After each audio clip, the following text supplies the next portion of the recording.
Phone उठाते ही हम सब सुबह से रात तक स्क्रीन देखते हैं। बच्चे ऑनलाइन पढ़ते हैं। कैटरेक्ट, ड्राई आईज और वीक आईसाइट का रिस्क हो रहा है। आज के हेल्दी टॉक शो के इस खास एपिसोड में हम यही बात करेंगे, आईज अंडर अटैक है, उसके क्या क्या जवाब है जो ढूंढ रहे हैं लोग एक बेस्ट ऑफ्थेल्मोलॉजिस्ट से। और इस इंपॉर्टेंट टॉपिक पर बात करने के लिए हमारे साथ हैं India's one of the leading ophthalmologist, eye care के पायनियर, कैटरेक्ट और लेजर आई सर्जरी के expert, highly experienced and internationally recognised ophthalmologist with over 40 years of experience in cataract, refractive and LASIK surgery. Also, he has been the past president of Delhi Ophthalmological Society, comprising of 11,000 eye surgeons, and vice president of Delhi Medical Association, which comprises all professional doctors of Delhi. He is none other than Dr. Sharad Lokhatia, who is the founder and director of Lokhatia Eye Center and Leisure Institute. So without wasting a single second, onto the screen time and let's dive into the healthy talk show. क्या eye under attack है? Hello sir and thank you so much for coming to हमारे healthy talk show में। और जैसा कि मैंने बोला कि आज के हमारे शो का नाम है आई अंडर अटैक, और मैंने जो अपने स्टार्टिंग पॉइंट्स में बोला कि आजकल हर दूसरे इंसान को कोई ना कोई बीमारी हो रहा है, चाहे वो चश्मा लगा रहा हो, कैटरेक्ट की दिक्कत हो या लेजर आई सर्जरी। तो इसी पे बात करते हुए मुझे ये जानना है कि सर ये रीजन, ये डिजीजेस इतने छोटे उम्र में क्यों बढ़ रहा है आज? देखिए, आज के दिन बच्चों में एक बड़ी समस्या आ गई है, द प्रॉब्लम ऑफ मायोपिया, और इंटरनेशनली इस पे बहुत वर्क हो रहा है। ये देखा जा रहा है कि कई कंट्रीज में तो बच्चों में 50% पॉपुलेशन या इवन अप टू 80% पॉपुलेशन जो है बच्चे मायोपिक हो रहे हैं। तो ये मायोपिया अपने आप में कोई ऐसा नहीं है। देखिए, माइनस का चश्मा लगाना है, पहले भी लगाते थे लोग, लेकिन इतनी हाई इंसिडेंस हो रही है, वो एक चिंता का विषय है। और एक इम्पोर्टेंट बात यह है कि खाली मायोपिया एक अकेले नंबर ही नहीं है, इसके साथ बहुत सारी एसोसिएटेड प्रॉब्लम्स आती हैं, कॉम्प्लिकेशंस होती हैं, रेटिनल डिटैचमेंट तक हो सकता है, कॉम्प्लिकेटेड कैटरेक्ट भी हो जाते हैं, जो आगे चल के इन्हीं बच्चों को ये तकलीफें देंगी। तो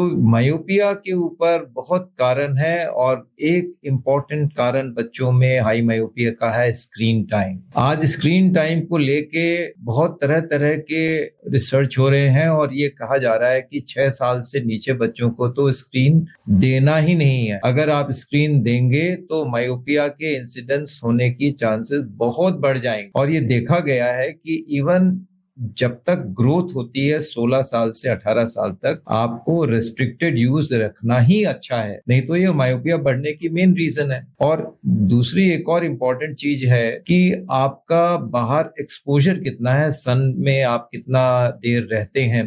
विटामिन डी का भी बहुत बड़ा रोल है। तो आजकल स्कूलों में भी बोलते हैं कि अब सब जगह बताया जा रहा है कि 2 घंटे आपको आउटडोर एक्टिविटीज, स्पोर्ट्स में रहना जरूरी है। नहीं तो आप दिन भर आप पढ़ाई लिखाई कर रहे हैं, फिर अपने आप गेम भी, वीडियो गेम भी वही देख रहे हैं, सब स्क्रीन पे कमरे के अंदर ही हो रहा है। तो ये बड़ा इंपॉर्टेंट रीजन है। तो स्कूलों में जैसे अब कई जगह आप समझ लीजिए, सिंगापुर, मलेशिया, चाइना में तो बहुत हाई इंसिडेंस हो गए हैं बच्चों में मायोपिया के। तो वहां तो स्कूलों में 2-2 ब्रेक दे रहे हैं 45 मिनट्स की, ताकि आप बच्चे बाहर एक्सपोज हो सन से। तो इस तरह से स्क्रीन टाइम पे कई रिसर्च आई है, इनमें देखा गया कि जिनके पेरेंट्स नॉन मायोपिक हैं, क्योंकि कुछ मायोपिया जेनेटिक भी ट्रांसमिट होते हैं, तो जो नॉन मायोपिक भी है उनमें नंबर ऑफ आवर्स कितनी देर स्क्रीन पे रहते हैं इससे डिपेंड कर रहा है। जो 1 घंटे से कम अगर मान लीजिए रहते हैं, तो इसमें 5 से 10% मायोपिक अगर कन्वर्ट हो रहे हैं, तो 4 घंटे से ऊपर है उनमें 90% से ऊपर लोगों को मायोपिया हो रहा है। तो ये भी देखा जा रहा है। तो ये इतने कोरिलेशन है, जिसमें अब एक इम्पॉर्टेंट है पेरेंट्स के लिए कि छोटे बच्चों में खास कर देखिए, कई बार आजकल न्यूक्लियर फैमिलीज है ना, छोटा बच्चा रो रहा है, 2-2 साल के बच्चे फोन से खेल रहे हैं, तो ये खत्म होना चाहिए। तो मायोपिया के लिए आपको प्रिवेंशन के लिए वेरी इंपॉर्टेंट कि स्क्रीन टाइम रेस्ट्रिक्ट किया जाए। सर, आपको लग रहा है कि not only India but the whole globe is going towards eye health crisis? हाँ, प्रॉब्लम पूरे दुनिया में है आज के दिन। अब इंडिया भी ग्लोबल पावर बन रहा है, तो ग्लोबल हेल्थ की प्रॉब्लम का भी बड़ा हिस्सेदार हो गया है। अब आप ये समझ लीजिए कि मायोपिया और ड्राइनेस इन द आईज ये ग्लोबल प्रॉब्लम है। और dryness in the eyes again is a topic कि आप 50% population is suffering from dry eye disease. Some may be asymptomatic, some are symptomatic, but such a high incidence of high myopia. और again इसका भी एक बड़ा important reason है screen time. बिल्कुल। और थोड़ी लाइफस्टाइल चेंज करना है, तो ये लाइफस्टाइल के साथ अगर आप इसको मैनेज करें तो things are all right, otherwise global problem तो हो ही गई है। इसके अलावा जैसे आप स्ट्रेस आप समझ लीजिए ना, आज के दिन everybody has become ambitious, working hard, long working hours, कहीं भी काम कर रहे हैं तो आपका टारगेट्स हैं which you have to fulfil, तो स्ट्रेस बढ़ गया है। और ये स्ट्रेस से डायबिटीज और हाइपरटेंशन की इंसिडेंस भी बहुत बढ़ गई है। तो ये तो ग्लोबल प्रॉब्लम हो गई है। और इंडिया तो आज के दिन diabetic capital of the world बन गया है। तो ये चेंजेस डेफिनेटली बहुत हार्म कर रहे हैं और आईज पे अटैक हो रहा है day in and day out. हम ये देख रहे हैं कि बच्चों से लेके बड़ों तक और बुजुर्गों तक बहुत आई की प्रॉब्लम्स बढ़ रही हैं। और सर आजकल के पेरेंट्स का सबसे ज्यादा कंसर्न यही हो गया, कहीं पे भी जाए मेरा बच्चा तो पूरे टाइम फोन में लगा रहता है। एक ये लाइन तो आती है, पहले ये होता था हमारे टाइम पे कि बच्चे को बोला जाता था बच्चा क्या कर रहा है क्या नहीं, आजकल पेरेंट्स यही बोल रहे। तो मैं ये जानना चाहती हूँ सर, अब तो पढ़ाई भी फोन में हो गया है, लैपटॉप्स में हो गया है, कन्वर्ट हो गया है, जैसे वर्क फ्रॉम होम होता है वैसे स्कूल फ्रॉम होम हो गया है। तो अगर बच्चा 5 से 6 घंटे लैपटॉप में देख रहा है और उसके पेरेंट्स कंसर्न है, तो क्या बेस्ट कर सकते हैं कि वो पढ़ाई भी कर ले बट आई पे स्ट्रेस भी ना आए? ये आपने बहुत अच्छा क्वेश्चन पूछा। देखिए, क्योंकि आज हम मॉडर्न समय में हैं और आज हम किसी को बोलें कि आप कंप्यूटर या लैपटॉप या स्क्रीन ना देखें तो ये तो संभव नहीं है। तो इसके लिए आपको लाइफस्टाइल क्या चेंज करना है, मैं एक सिंपल जनरल रूल बताता हूँ। ये बोलते हैं rule of 20। While you are on screen follow rule of 20। That means that after every 20 minutes on screen, give a break of 20 seconds, look at far off object 20 feet and away and blink 20 times. Okay. यानी हर 20 minute के बाद एक 20 second का gap देके आप blink करिए 20 बार, तो आपकी आंखों के अंदर जो माइबोबियन ग्लैंड्स है वो एक्टिव रहेंगी। अब आप ये समझिए पहले कि माइबोबियन ग्लैंड्स और ड्राइनेस का क्या संबंध है। देखिए, हमारी आंखों के जो आंसू हैं इनके 3 लेयर। सबसे बाहर का जो लेयर है वो ऑयल होता है, मिडिल वाला होता है वो वाटर होता है, और इनर लेयर है म्यूसिन। जो ऑयल का जो लेयर है वो पानी को उड़ने से रोकता है। इसीलिए एक हेल्दी टीयर फिल्म आपको चाहिए तो आपको एक सफिशिएंट ऑयल भी चाहिए और पानी भी चाहिए। पानी तो आपकी लैक्रिमल ग्लैंड बना रही है, बट ऑयल बनाने वाली जो ग्लैंड्स है जिसके बारे में लोगों को नहीं नॉलेज है वो है माइबोबियन ग्लैंड्स। ये ग्लैंड्स करीब 30 से 40 ग्लैंड अपर लिड में और 20 से 30 लोअर लिड में होती हैं। ये आंखों में ऑयल बनाती हैं। ये वर्टिकल ग्लैंड्स हैं और ये नई जनरेट होती हैं, जितनी है उतनी ही रहेंगी। अब जब आप स्क्रीन पे काम करते हैं, एवरी ब्लिंक के साथ नॉर्मली ये ऑयल फेंकती हैं टीयर में। तो जब आप टीयर फेंकते हैं तो आपका सफिशिएंट क्वांटिटी होती है, लेकिन जब आप स्क्रीन पे रहते हैं तो नॉर्मल ब्लिंकिंग रेट जो 15 से 16 बार होती है per minute, it is reduce to 5 to 7 per minute. So the number of oil जितनी बार वो फेंकेंगी वो कम हो जाएगा, तो ऑयल प्रोडक्शन कम हो जाएगा टीयर में, और इसकी ओपनिंग भी धीरे धीरे क्लॉग हो जाती है डस्ट और पोल्यूशन से। तो ये कंबाइंड फैक्टर माइबोबियन ग्लैंड के कारण से ऑयल प्रोडक्शन कम हो जाता है। इस कंडीशन को बोलते हैं MGD, माइबोबियन ग्लैंड डिसफंक्शन, यानी माइबोबियन ग्लैंड ढंग से काम नहीं कर रही हैं। और विश्व में 90% dryness in the eyes is caused by MGD only. तो ये MGD का अगर इलाज करेंगे तो आपकी आंखों की ड्राइनेस आप कॉम्बैट कर लेंगे। अच्छा, लोगों की क्या गलत है, मेरे आंखों में ड्राइनेस है तो मैं आंखों में छींटे मार लूं, तो ये आप एक बहुत बड़ी मिथ में और गलत काम कर रहे हैं और ड्राइनेस को बढ़ा रहे हैं। क्यों? क्योंकि ऑयल प्रोडक्शन जो ऑलरेडी कम है, वो थोड़ा बहुत ऑयल जो था उसको भी आपने निकाल दिया पानी छींटे मार के।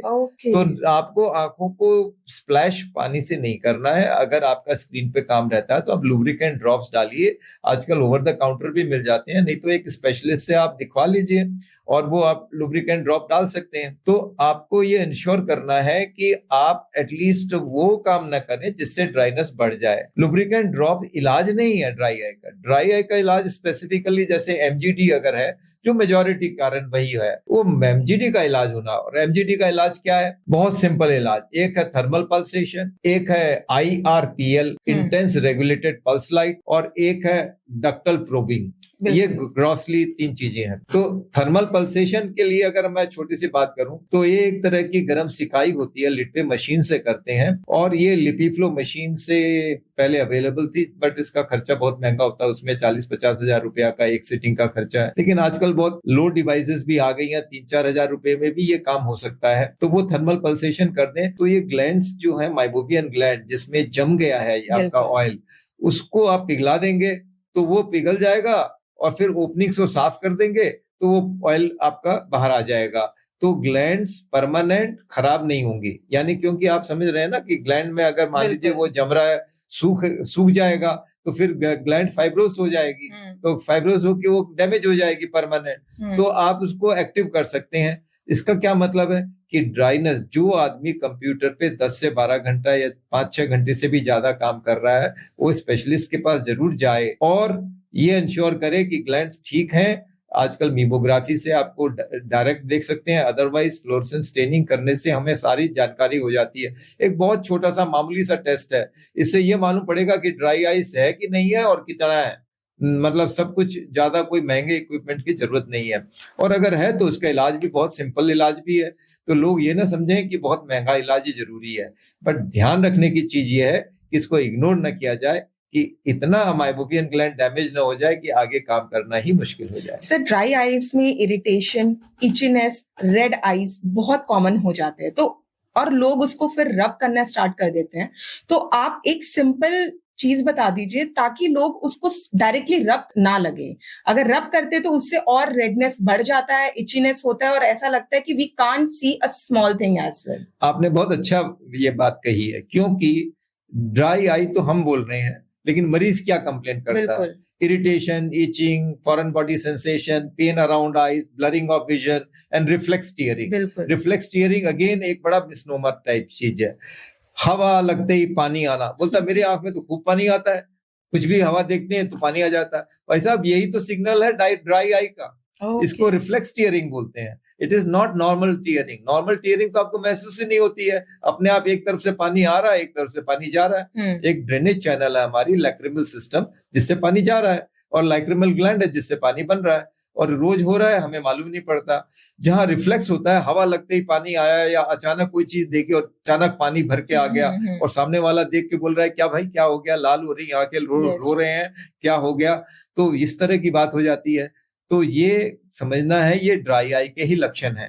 तो जब भी आप ड्राई आई के लक्षण है, स्पेशलिस्ट के पास जाइए। और जैसे मैंने बताया, ज्यादातर का कॉज आपकी माइबोबियन ग्लैंड डिस्फंक्शन है, जिसका एक सिंपल थर्मल पल्सेशन या आईआरपीएल एक अनदर एक टेक्निक है, जिससे हम नर्व को स्टिमुलेट करके माइबोबियन ग्लैंड को हीट अप करते हैं। तो हीट अप करने का तरीका दोनों तरह से है, और उसके ग्लैंड्स के अंदर जो सिक्रीशन जमे हुए हैं उनको हम भुला देते हैं, तो आपका सिक्रीशन ठीक हो जाता है। तो इलाज तो माइबोबियन ग्लैंड है, और रिलीफ आपको लुब्रिकेंट ड्रॉप से मिलेगी।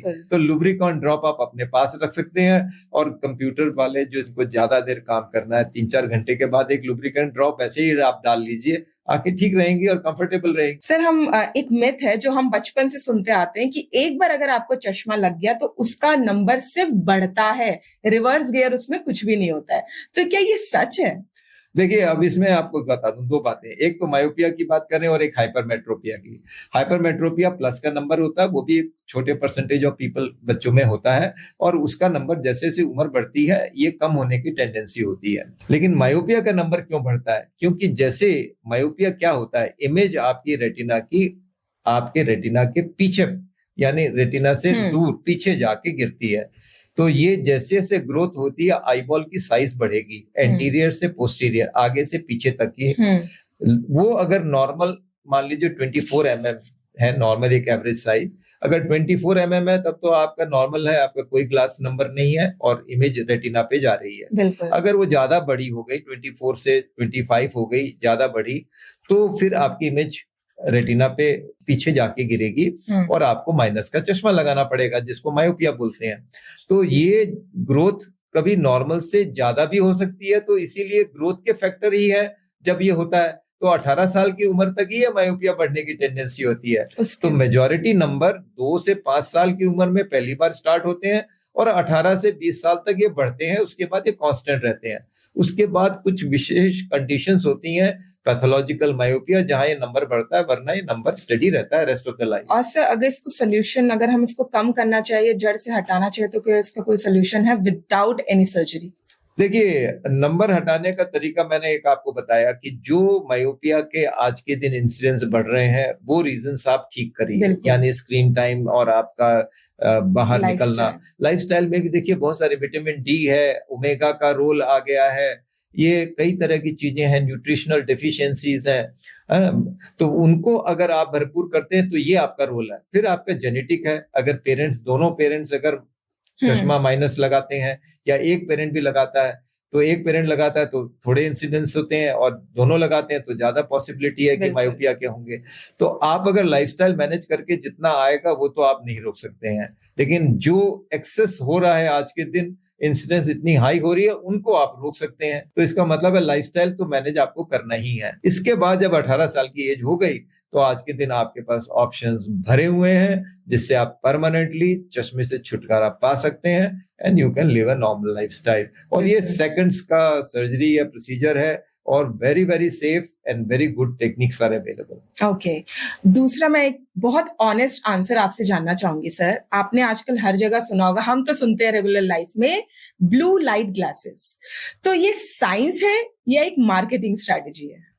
देखिए, ब्लू फिल्टर ग्लासेस का एक पर्पस है। अब आपको समझना ब्लू फिल्टर क्या होता है और क्या नहीं है। ये ब्लू फिल्टर आपकी ड्राई आई से रिलेटेड नहीं है, मायोपिया से रिलेटेड नहीं है, ये रिलेटेड है आपकी मेलाटोनिन सीक्रेशन से। आप ये जानते हैं कि हमारा एक साइकिल है बॉडी का, है ना, तो एक रिदम है। उस रिदम को मेंटेन करने के लिए जब अंधेरा होता है तो आपकी बॉडी में मेलाटोनिन सीक्रेशन होती है जो स्लीप इंड्यूस करता है। ये जो ब्लू लाइट होती है ये आपको वो आभास दिलाती है जैसे आप डे लाइट में बैठे। ये रेज आपको जो मेलाटोनिन सिक्रीशन है उसको सप्रेस करती है। तो लोग जो रात को कंप्यूटर पे, लैपटॉप पे काम करते हैं और काम करते करते सो जाते हैं, उनकी स्लीप डिस्टर्ब होती है।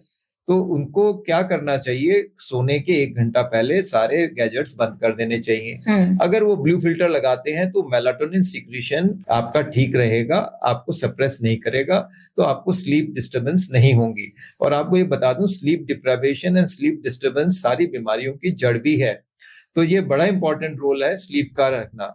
तो आपके लिए अच्छा है, आंखों के लिए कितना है, मायोपिया के लिए कितना है, ये इसका रोल नहीं है। ये मायोपिया के लिए नहीं है ये, और ना आपको कोई कंफर्ट एक लेवल का आप कह सकते हैं कि स्क्रीन में थोड़ा कंफर्ट, बट ये मिनिमल है। इसका कोई एक्चुअली साइंटिफिक डेटा नहीं है कि ये आपको आंखों में कंफर्ट देगा, लेकिन आपकी मेलाटोनिन सिक्रीशन और उस तरह के चीजों को आपको रोकेगा, तो जिससे आपको स्लीप डिस्टर्बेंस नहीं होगी। तो ये लोगों को नॉलेज होनी चाहिए। और आपका टेक होम मैसेज लोगों के लिए ये है कि जब भी आप कंप्यूटर स्क्रीन पे काम करें और सोने के 1 घंटे पहले आप सारे गैजेट्स बंद कर दीजिए और मस्त होके सोइए और चिंता मत करिए। बिल्कुल सर। एक टर्म है ग्लूकोमा, जिसे साइलेंट थीफ भी कहा जाता है, साइलेंट थीफ ऑफ विजन। तो ये क्या है और ये कैसे डेवलप होता है और कैसे हार्म करता है इसको? देखिए, आंखों को अगर पहले समझें इसकी एनाटॉमी, तो आंखों के अंदर आईबॉल की, जैसे आप एक फुटबॉल की तरह समझ लीजिए, तो फुटबॉल को अपना शेप में रखने के लिए एक प्रेशर आंख में रखना जरूरी है। ऐसे ही आंखों का एक प्रेशर होता है। नॉर्मल आंखों का प्रेशर 10 से 15 मिलीमीटर ऑफ मरकरी होता है और 20 मिलीमीटर तक हम इसको एक एवरेज से हायर रेंज मान सकते हैं। बट 24 से ऊपर होते ही ये काला मोतिया के लक्षण हो जाते हैं। तो ये प्रेशर जब बढ़ जाता है तो ये ऑप्टिक नर्व के ऊपर इसको स्ट्रेस देता है और ये आपके नस को सुखा देता है, तो ये रोशनी चली जाती है। अब काला मोतिया दो तरह के होते हैं, एक नैरो एंगल है और एक ओपन एंगल है। ओपन एंगल धीरे धीरे धीरे डेवलप होता है, कोई सिम्टम नहीं होती है। और जब कोई सिम्टम नहीं होती है तो रूटीन चेकअप आपने नहीं कराया, एक दिन मालूम पड़ा कि आपकी रोशनी एक आंख की या दोनों आंखों की कम हो गई या खत्म हो गई या काफी खत्म हो गई। क्यों खत्म हो गई? क्योंकि काला मोतिया में रोशनी सेंट्रल एरिया को अफेक्ट नहीं करती है। यानी जब आपको विजन चार्ट पढ़ाया जाएगा तो आपको 6x6 विजन आ जाएगी, लेकिन आपकी साइड विजन जाएगी, क्योंकि glaucoma loss of site peripheral से स्टार्ट होता है। तो जब तक 30 से 40% लॉस हो चुका है तब तक आपको मालूम ही नहीं पड़ेगा। और फिर क्या मालूम पड़ेगा? जब आप रोड क्रॉस कर रहे हैं तो आपको राइट की गाड़ियां या लेफ्ट की गाड़ियां देखने के लिए पूरा सर घुमाना पड़ रहा है, आपको नजर नहीं आ रहा है, तब आपको लगता है कि कुछ डिफिकल्टी हो रही है। या कई बार लोग गाड़ी या स्कूटर चलाते समय एक्सीडेंट कर देते हैं, साइड वाले को मार देते हैं क्योंकि साइड विजन नहीं दिख रहा है, तब मालूम पड़ता है। तो बहुत सारे ज्यादा से ज्यादा पेशेंट्स में मालूम नहीं पड़ता। इसीलिए मेरा अपना जो एक लोगों को सुझाव है कि 40 साल के बाद जब आपको पहली बार चश्मे का नंबर लगेगा रीडिंग के लिए, मतलब आपको ये बता दूं, रीडिंग का नंबर नॉर्मली जो आप जैसे आपने चश्मा नहीं लगाया है, आप भी 40 साल की उम्र में स्पेक्टिकल क्लब में शामिल हो जाएंगी, आपको रीडिंग चश्मा लगाना पड़ेगा।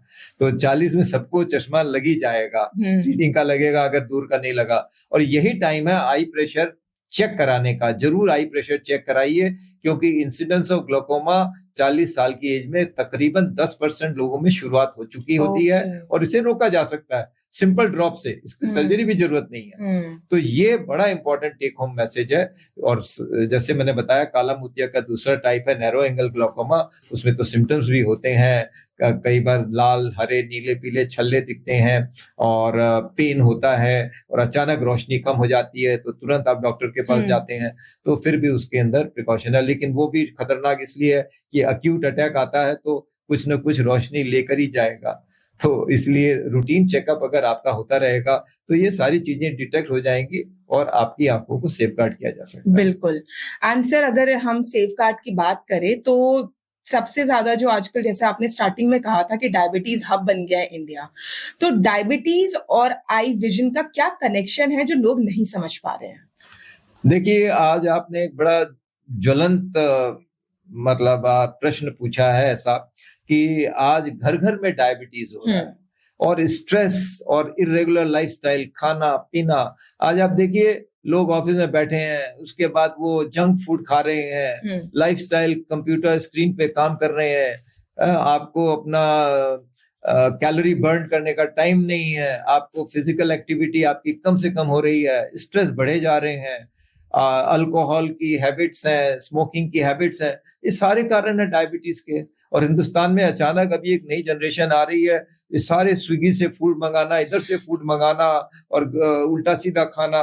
तो ये अभी ये समझ नहीं पा रहे हैं, लेकिन दे आर इनवाइटिंग डायबिटीज। और डायबिटीज में देखिए 5 से 7 साल के बाद तकरीबन 50% लोगों में डायबिटिक चेंजेस पर्दे में शुरू हो जाते हैं, और ये डायबिटिक रेटिनोपैथी कहते हैं। इसके अंदर एक नॉन प्रोलिफरेटिव वैरायटी होती है जब तक विजन खराब नहीं होता है, और एक प्रोलिफरेटिव वैरायटी होती है जहां विजन खराब होना शुरू हो जाता है। मैक्युलर एडिमा एक कंडीशन होती है जहां रोशनी अचानक से बहुत कम हो जाती है। तो ये सिचुएशन आने से पहले ही आपको डायबिटीज कंट्रोल करना है, इसको बढ़ने नहीं देना है, क्योंकि यहां से खतरे की घंटी नहीं है, एक भयंकर कहानी शुरू हो गई है, और ये कहानी ले जाएगी आपकी आंखों में मैक्यूलर सूजन, इंजेक्शन पे इंजेक्शन। अभी किसी से बात कर रहे थे, बोले लाखों रुपए के इंजेक्शन लगवा लिए जी आंखों में, और उसका इलाज ही करा रहे डायबिटीज का। भाई, पहले से ही आप सावधानी रखते, शुगर को बढ़ने नहीं देते, और उसके बाद फिर यही कहानी खत्म नहीं हो रही है, इलाज नहीं है। उसके बाद ट्रैक्शनल रेटिनल डिटैचमेंट, और आंखों में रोशनी परमानेंट भी जा सकती है। बट अच्छी बात यह है कि किसी भी स्टेज पे अगर आपका डिटेक्ट होता है डायबिटीज, रेटिनोपैथी चेंजेस, हमारे पास इतने आज के दिन ट्रीटमेंट मोडालिटीज अवेलेबल है कि आपकी लॉस ऑफ साइट को आगे हम प्रिवेंट कर सकते हैं और आगे फर्दर खराब नहीं होने देंगे, और आंखों को एक अच्छी रोशनी, रीजनेबल रोशनी लाइफ टाइम के लिए मिलती रहे, यह व्यवस्था कर सकते हैं। लेकिन मैसेज फिर वापस है कि डायबिटीज होने ना दें, तो लाइफस्टाइल शुरू से अच्छी रखें, खाना पीना, सोचना, ये सारी चीजें, यानी स्ट्रेस फ्री और good healthy diet and exercise, ये बेसिक कॉन्सेप्ट्स है एक हेल्दी लाइफस्टाइल के लिए, जो आपको डायबिटीज के लिए भी बचाएंगे और डायबिटिक रेटिनोपैथी के लिए भी एंड लॉस ऑफ साइट से भी बचाएंगे। सर, आपने बोला था अभी, जैसे आपने बोला कि टेक्नोलॉजी बहुत बढ़ रही है, ऐसा कोई भी अब ट्रीटमेंट नहीं है जो पॉसिबल ना हो, और फिर आपने एक परमानेंटली लेजिक सर्जरी करवाने के लिए कहा था, जो आजकल यंगस्टर काफी अडॉप्ट कर रहे हैं। तो मैं ये जानना चाहूंगी कि अगर उसको हमने करवा लिया तो क्या परमानेंटली आप अपने आई को ठीक करवा देते, उसका विजन, और क्या चांसेस होते हैं कि ये दोबारा हमें लेजिक सर्जरी करवाना पड़े? देखिए, आज के दिन जो करंट टेक्निक्स अवेलेबल हैं, इसमें आप ये समझ लीजिए कि आपका सर्जरी वन टाइम ही होती है और आपको पूरा रिजल्ट मिल जाता है। बहुत रेयर होता है कि वापस से रीसर्जरी करनी पड़े। और टेक्निक्स में भी लेजिक है, जिससे थोड़ी सी ड्राइनेस होने की टेंडेंसी होती है। तो आजकल लेंटिकल बेस्ड बहुत सारे सर्जिकल प्रोसीजर्स हो गए हैं, जिसमें आप एक लेंटिकल करके आप उसको निकाल देते हैं और नंबर हट जाता है और कॉर्निया की एपिथेलियम को रिफ्लेक्ट भी नहीं करना पड़ता। इसका मतलब है कि पहले फ्लैप बेस्ड ज्यादा प्रोसीजर हो रहे थे लेजिक में। फ्लैप का मतलब है कि कॉर्निया, देखिए बेसिक आप समझना होगा कि क्या हम चश्मे का नंबर कैसे हटाते हैं। चश्मे का नंबर हम हटाते हैं कॉर्निया के ऊपर, रिफ्रैक्टिव सरफेस है कॉर्निया, जो कि इमेज रेटिना को फोकस कर रहा है। हम इसकी ही पावर चेंज करके चश्मे का नंबर हटा देंगे। तो बेसिकली कॉन्सेप्ट है कि रेटिना में, कॉर्निया में ही हम सारे चेंजेस ले रहे हैं। तो कॉर्निया में एक होता फ्लैप बेस्ड टेक्निक, जिसमें फ्लैप उठा के और लेजर से हम शेप को रीशेप कर देते हैं। दूसरा टेक्निक हो गया लेंटिकल बेस्ड, उसके अंदर एक छोटा सा इंसिशन देके एक लेजर से ही हम एक अंदर लेंटिकल बनाते हैं और एक छोटे से इंसिशन से उस लेंटिकल को हटा देते हैं और नंबर आपका हट जाता है और उसमें ड्राइनेस की टेंडेंसी भी नहीं होती है। ये दोनों बहुत सफल टेक्निक है। और उसके बाद कई लोगों का बहुत हाई नंबर होता है जो एक लिमिट से बियॉन्ड वालों में नहीं हो सकते बाकी प्रोसीजर, तो उसमें हम ICL एक फिट कर देते हैं, यानी एक आंख के अंदर ही लेंस फिट कर देते हैं। तो आज के दिन एक बहुत बड़ी चीज ये है कि कोई भी इंसान जिसको 18 साल की उम्र के पार हो गया और चश्मा नंबर लगा हुआ है और वो चाहता है कि मैं ग्लास न पहनूं, तो उसके पास एक ऑप्शन अवेलेबल है। अगर आपने वो करा लिया तो आपका चांसेस है कि आपका नंबर आगे नहीं बढ़ेगा। लेकिन 40 साल की उम्र के बाद, जैसा नेचुरल मैंने बताया, कुदरती, इवन आपको भी जो आपने चश्मा कभी नहीं पहना है, 40 के बाद रीडिंग का ग्लास लगेगा। उसको प्रेसबायोपिया बोलते हैं, नॉर्मल फिजियोलॉजिकल कंडीशन है। और आंख के अंदर भी अगर आपने लेजिक कराया हुआ है तो आपको भी 40 के बाद वो ग्लास का नंबर पहनना पड़ेगा।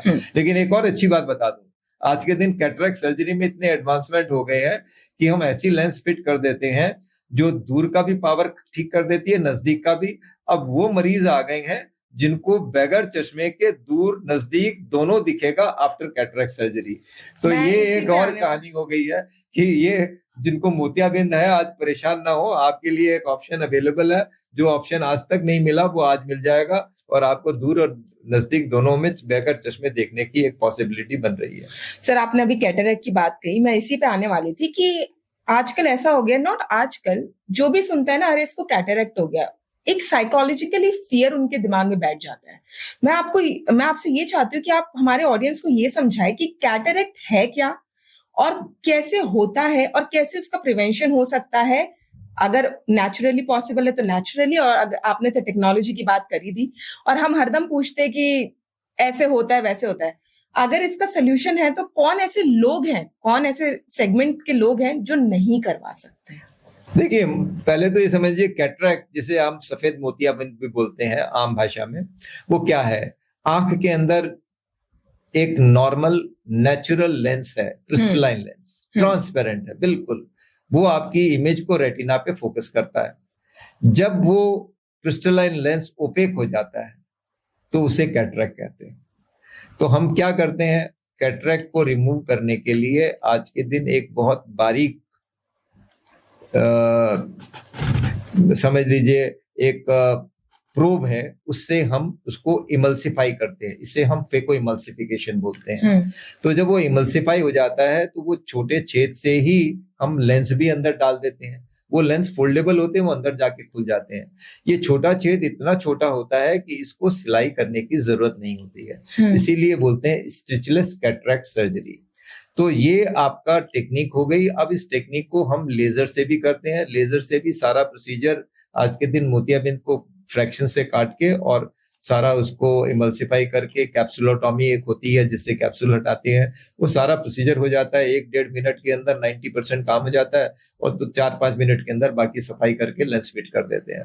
तो पहली बार तो आपको ये समझना है कि बिना इंजेक्शन के ड्रॉप डाल के कैटरेक्ट की सर्जरी पॉसिबल है, और इमीडिएटली विजन 1-2 घंटे में आप देखना शुरू कर देंगे, ये पॉसिबल है। तो इसके लिए डरने की, घबराने की जरूरत नहीं है। अब तो हम एंड में ही आ रहे हैं। मैं आपसे एक क्वेश्चन ये पूछना चाहती थी सर कि कितने टाइम पीरियड में क्या एक रेगुलर चेकअप होना चाहिए इंसान को अपने आई विजन को हेल्दी रखने के लिए? देखिए, ईयरली एग्जामिनेशन होना चाहिए। बच्चों में सबसे पहला एग्जामिनेशन पहली साल में, फिर 4 साल में जब स्कूल गोइंग एज में, फिर जब कॉलेज लिविंग है तब होना चाहिए, और एक 40 साल के बाद रेगुलर ईयरली एग्जाम होना चाहिए। और आपने नेशनली इंटरनेशनली 40 साल का एक्सपीरियंस गेन किया है सर। अगर आपको पूरी दुनिया को ऐसे 5 रूल बताने हो जो हमारा टॉपिक है आई अंडर अटैक को रोक सके उस अटैक को, तो वो शील्ड क्या होगा? सबसे इंपॉर्टेंट चीज मैं बोलूंगा कि एक आप नरिशिंग डाइट लीजिए, प्रॉपर स्लीप लीजिए, और लाइफस्टाइल अपना अच्छा रखिए। योगा, प्राणायाम, आसन, एक्सरसाइज, वॉक, ये सारी चीजें करिए, और स्ट्रेस कम से कम रखिए, और एंजॉय करिए लाइफ के एवरीडे को, पहला नंबर। दूसरा नंबर है स्क्रीन टाइम आपको रेगुलेट करना है, रूल ऑफ 20 फॉलो करना है अगर आपका स्क्रीन लंबे समय तक है, और ड्राइनेस को इग्नोर नहीं करना है। ड्राइनेस का इलाज संभव है, चाहे थर्मल पल्सेशन करें, IRPL करें, डक्ट की प्रोबिंग कराएं, या कोई भी चीज करें, और खाने के अंदर विटामिन डी का और ओमेगा का ध्यान रखें, और न्यूट्रिशनल एलिमेंट प्रॉपर हो। इसके अलावा आपको जो बच्चों में है कि आप बाहर आउटडोर एक्टिविटीज रखें, आप खाली इंडोर ही सारे काम न करें, और गैप दीजिए, बीच बीच में बाहर जाइए, और 2 घंटे कम से कम आप ओपन में रहिए। ये बच्चों के लिए जरूरी है। और बड़ों के लिए इसके अलावा है कि आपको ईयरली अगर आप चेक कराते रहेंगे तो डॉक्टर्स आपकी बीमारी डिटेक्ट कर लेंगे और बता देंगे। कोई भी चीज, जब भी लॉस ऑफ विजन या कहीं भी विजन आपको कम लग रहा है तो आप चेक कराइए और तुरंत अपना उसका ट्रीटमेंट लीजिए। और चश्मा लगाना कोई बुरी चीज नहीं है। कई लोग ऐसा है चश्मा नहीं लगाना चाहते हैं तो नहीं पहनते हैं, तो उनको पहनना चाहिए। लेकिन अगर आप चाहते हैं कि मैं बिना इसके रहूं तो आप रिफ्रैक्टिव सर्जरी भी करा सकते हैं। तो अगर आप मेंटेन करेंगे लाइफस्टाइल के साथ इन चीजों को, और कभी भी आंख की तकलीफ हो उसको इग्नोर नहीं करेंगे, जैसे पेन, रेडनेस, इरिटेशन, इचिंग या कोई भी तकलीफ हो रही है आंख में, दिखवाइए और ट्रीटमेंट लीजिए। सेल्फ मेडिकेशन मत करिए। स्टेरॉइड वगैरह ड्रॉप डाल के अपने आप ही अपना इलाज करके बहुत सारे लोगों ने अपनी आंखें खोई हैं। केमिस्ट की दवाइयां उल्टी सीधी लेके कर लिया है नुकसान। तो ये अपने आप सेल्फ मेडिकेशन नहीं करिए। बिल्कुल। मैं आपसे कुछ क्वेश्चन पूछूंगी जिसका मैं चाहती हूँ कि आप एक वर्ड में या एक लाइन में जवाब दें। पहला मेरा क्वेश्चन होगा, मोबाइल डार्क रूम में देखना अच्छी बात है कि गलत? मोबाइल को जब भी रूम में देखना है तो वेल लिट रूम होना चाहिए या रीजनेबल लिट होना चाहिए। अगर डार्क में देखेंगे तो ट्रांजिएंट ब्लाइंडनेस की कंडीशन नोटेड है, जिसमें कई बार लॉस ऑफ साइट भी नोटेड हुई है, रिपोर्टेड हुई है वर्ल्ड में। तो आप अंधेरे कमरे में मत देखिए। इसके और भी बहुत सारे साइड इफेक्ट्स हैं, और टेम्पररी ब्लाइंडनेस एक इम्पॉर्टेंट इश्यू है। आईज एक्सरसाइज से चश्मा उतरता है? आई एक्सरसाइज से चश्मा नहीं उतरता है। एक्सरसाइज से दोनों माई मसल्स की बाइनोकुलरिटी अच्छी हो सकती है, इंप्रूव होती है, तो क्वालिटी विजन अच्छा होता है, लेकिन नंबर नहीं हट सकता है। कैरेट्स आई साइट इंप्रूव करती है, क्या ये सच है? कैरेट अच्छा न्यूट्रिशनल सोर्स है विटामिन ए का, बट इसका डायरेक्ट नहीं है कि आई साइट इंप्रूव करेगा। बट जहां विटामिन ए की डेफिशिएंसी है वहां ये न्यूट्रिशनल एलिमेंट आपको हेल्प करता है रेस्टोर करने में। और acute loss of vitamin A can cause sudden increase in power and other things also. Eye drops रोज यूज कर सकते हैं या it will harm the eye? Eye के अंदर लुब्रिकेंट ड्रॉप्स जो डॉक्टर प्रिस्क्राइब करते हैं वो बेस्ट है, और वो आप यूज कर सकते हैं रेगुलरली, इसका कोई साइड इफेक्ट नहीं होता। लेकिन बाकी अदर मेडिसिन जो स्पेसिफिक होती हैं उनका एक स्पेसिफिक पीरियड है, वो डॉक्टर्स आपको बताएंगे, वो उसी तरह से यूज करना है, अपने मर्जी से नहीं करना। क्या लेस प्राइस वाले लेंसेज हाई प्राइसेस से कंपैरिजन में लो है? ऐसा नहीं है कि हाई प्राइस के लेंस ही अच्छे हैं, हर एक की अपनी क्वालिटी है। और कई कंपनियां जैसे हैं वो बाहर के लेंसेज हैं, उनके स्पेशल एंटी ग्लेयर ग्लासेस लगे हुए हैं, फोटोक्रोमेटिक हैं, या और उसमें चेंजेस हैं, हाई रिफ्रैक्टिव इंडेक्स वाले हैं जो पतले होते हैं, तो ये इनके प्राइजेस हैं। लेकिन आपके लो प्राइस के अंदर डेफिनेटली आपके घटिया क्वालिटी के लेंसेज होंगे, तो आपका रिफ्लेक्शन अच्छा नहीं होगा, क्वालिटी विजन आपकी खराब होगी। तो एक रीजनेबल जिसका रेट बहुत ज्यादा नहीं होता है, these glasses are sufficient for you. Need not buy very expensive, but at the same time expensive glasses are no bad, they are always good so far it serves or it doesn't pinch your pocket. Thank you so much sir, जो आपने इतना ज्ञान दिया हमारे eyes के बारे में, और जो हमारा टॉपिक था eyes under attack. I hope जो सर ने हमें इन चीजों के बारे में बताया उससे आपका एक बहुत अच्छा वेपन तैयार हो जाएगा और आप उस अटैक को शील्ड कर सकते हैं। तो आज की बातचीत से एक बात तो बहुत क्लियर है, हम अपनी आईसाइट को तब तक सीरियसली नहीं लेते हैं जब तक प्रॉब्लम शुरू नहीं हो, और जब शुरू हो जाती है तो उसका इलाज भी हम शुरू कर देते अपने आप, जो बहुत गलत है। एक कंसल्टेंट से कंसल्ट करिए और यस, अपने लाइफस्टाइल को जरूर बदलिए। And I would request everyone that please अपनी आंखों का ख्याल रखिए, रेगुलर आई चेकअप्स करवाइए, और इस एपिसोड को जितना हो सके उन लोगों को पहुंचाइए जो जरूरी चाहते हैं कि एक हमारे हाई क्वालिफाइड कंसल्टेंट से ये सारी जानकारी ले सके।